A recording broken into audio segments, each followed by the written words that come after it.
मो रोजी चैनल के आपण मानकु सबको स्वागत करुचे। चलो ना जी बनामा गोटे बंधाकोबी गोटे पूरा भल भजाटे जेनटा कि आपण मैंने केवे भी ट्राए नहीं करिथिबे ई हिसाब से ट्राए नहीं करिथिबे। एटा मैं गोटे अलग प्रकार ट्राए करछे।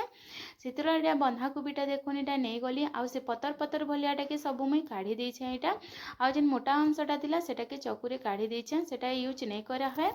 तार पे ये पतर सबू के भल करी पानी 2-3 बोलीटा धुई देली। पानी गरम कर देथिली। गरम होला परे से बंधाकोबी के सब देदेली। नून टिके दे करी आउ थरे ढापी देली। तारपर इतना गोटे बेटरटे रेडी करमा से लगी लहसुन सुखा मिर्चा जीरा अदा आउ इटा अरुआ चाउल बुतरे कर रखी से गोटे बहलिया बेटरटे रेडी करदेली। तारपर से हल्दी नून आउ गोटे चामच बेसन नहीं करी भल करी गुली देचे। इे तो बंधाकोबीटा पूरा रेडी होता न पूरा सीझी जाता भल कर सीझाबी जेनटा कि हाटे आमे भल करी पूरा चिटकी पारमा। तारपर तावाटा गरम करदेली तेल दे देथिली आ सियाड़े तावा गरम होउथला। इे बंधाकोबीटा भी पूरा ठंडा हो जाता न देखुन पूरा एंता ठंडा करबी जेनटा कि आमे हाथे चिटकी पारमा। और से बंधाकोबी जो पानी टिके बाहरी सेटा के मैं काढ़ी देली अलगे देली आउ एटा भल करी से बेटर के दे करी भल करीटा से सबू के चिटकी देथिली।